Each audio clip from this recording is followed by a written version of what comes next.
The latest Legend of Zelda Tears of the Kingdom controversy is more of a controversy that surrounds the latest gaming landscape in terms of what people are expecting when it comes to big AAA games in today's space. But for this one, we're going to discuss how it relates to the Legend of Zelda Tears of the Kingdom and some stuff that went down recently. Now, we all know that Nintendo put on a preview event in New York where they showed off the Legend of Zelda Tears of the Kingdom. Multiple different content creators and also outlets got to play the game for about 70 minutes, and most of it was incredibly positive, where they praised the building mechanics, the draw distance, the huge sky islands, the open world. Everything seems to be vastly improved over the Legend of Zelda Breath of the Wild, and the fusing mechanics, ascend, and different abilities seem to completely change the gameplay. So that is a good thing. However, there was some issues with the footage that was shown, especially when you're fighting against a bunch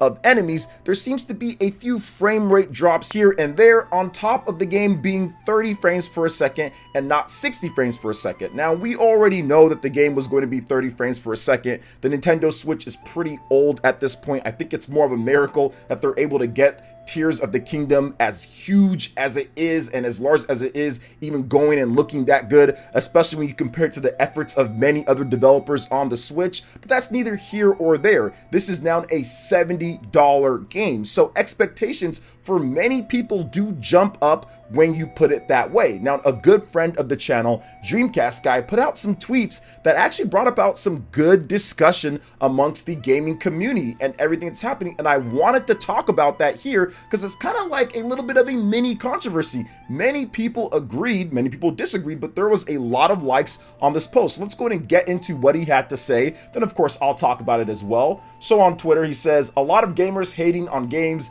for not being 60 frames per second, but what happens if Zelda Tears of the Kingdom comes out and is having trouble even hitting 30 frames per second? Just curious, LOL. Then after a whole bunch of discussion, people agreeing and disagreeing, he also stated, uh-oh, people already mad for just asking questions, haha.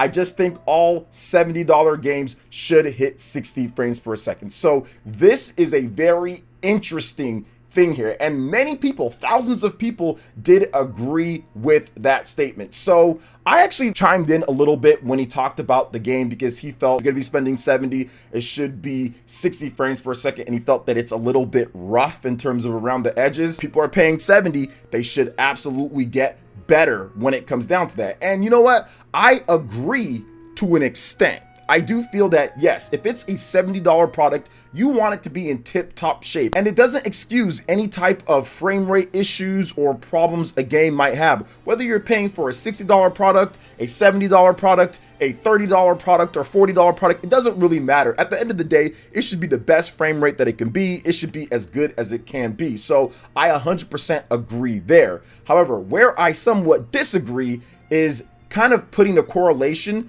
between $70 and frame rate. That right there is a very dangerous precedent to set, because I feel that if you do that, that means games that aren't anywhere near as huge content-wise, gameplay, features, whatever the case is, can justify being $70 and not actually worth $70. A couple games that I gave an example of was a game like Callisto Protocol, or a game like Need for Speed, the latest Need for Speed. Those were both $70 at launch, and most people felt that they weren't worth $70 despite being 60 frames per second, despite supporting super high resolution and all of that good stuff. Those games aren't worth $70 for a large number of people. Whereas a game like The Legend of Zelda Tears of the Kingdom, which is a huge, expansive game built over 6 years, has large areas to explore, has a cool fusion system, has content on content, I think a lot of people feel that that is actually worth more. So tying it to frame rate, is that something that people should do?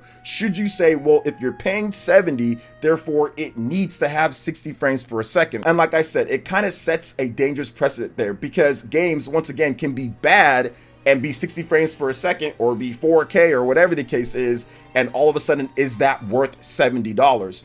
to me, it almost feels like that's what publishers want you to think. They want you to think, well, since we're doing graphics and frame rate like this, therefore it's worth 70, whereas 60 frames per second isn't a new thing. It's not new for this generation with the PS5 or Xbox Series. Many games support 60 frames per second all the way back to the NES. So Splatoon 3 be $70? Is it worth that because it's 60 frames? Or Smash Brothers 70, or any other game on the Switch, Mario Strikers Battle League, should they charge 70 for that? That's 60 frames per second. So I don't think there's a direct correlation between 60 frames per second and $70. It should really be a combination of things. It should be, how do you feel the frame rate is? How do you feel it looks overall? How do you feel the content is in the game? Is it worth that? How's the gameplay mechanics?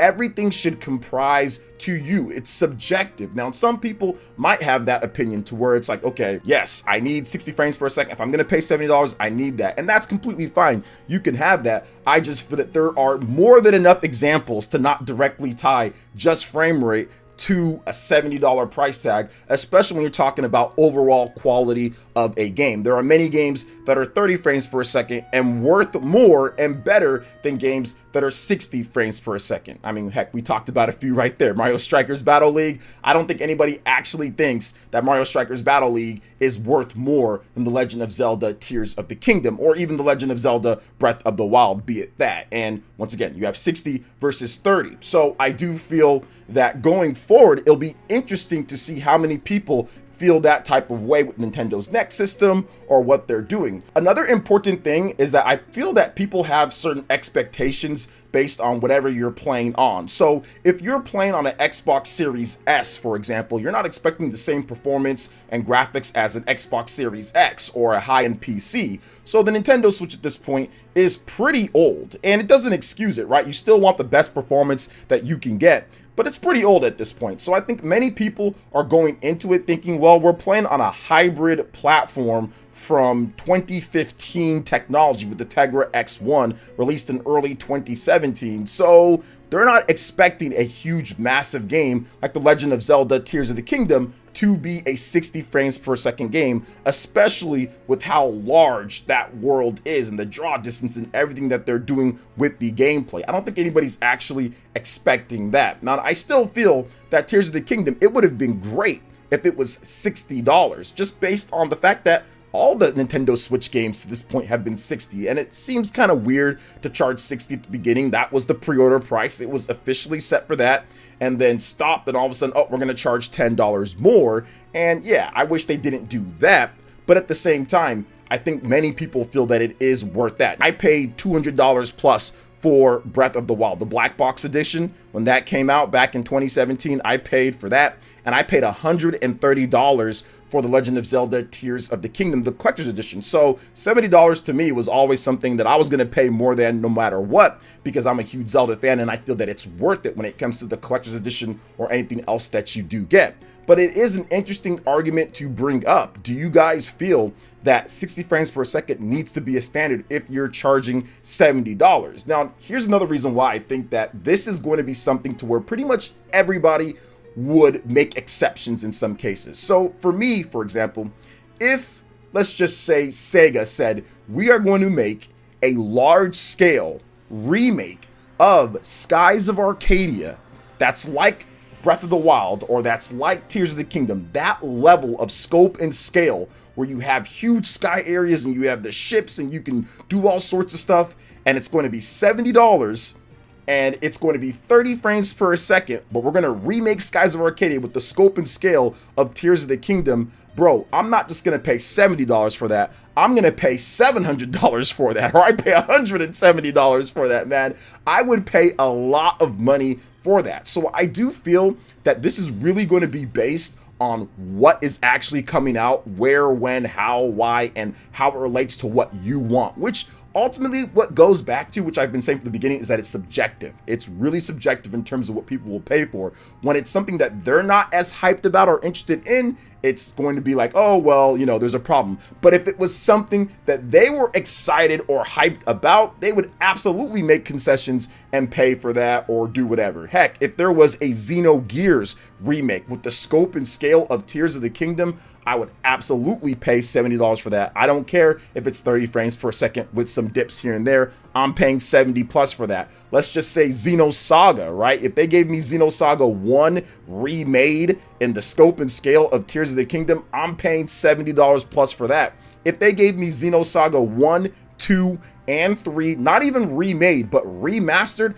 I'd pay $200 plus for that. So I think that value is always going to be subjective, and it's going to be based on the game overall. Take it into account everything. And I think that's where Tears of the Kingdom kind of comes into play here, why people are going to be divisive on this, right? It's going to be some people that are saying absolutely not. Tears of the Kingdom is absolutely worth that. Then other people who maybe aren't really as excited for, or just kind of casually saying, well, wait a minute, I would have liked it to be 60. They announced it as that. So I don't really think there's a wrong side when it comes to it. It's just people's opinions. I just feel that it's kind of dangerous to set it's got to be 60 frames per second for $70, because what about everything else? You know, what about the rest of the game? There's lots of games that are 60 frames per second and aren't very good. I don't think you can justify it just for that, or really good graphics, or whatever the case is. So it's going to be a case-by-case basis. MSRP means absolutely nothing to me, in my opinion. I always do it based off of how the game looks. I don't care if a game says that it's 60 bucks. That doesn't mean it's worth 60 to me, or even 40, 30, 20, or whatever the case is. It could be worth less than that.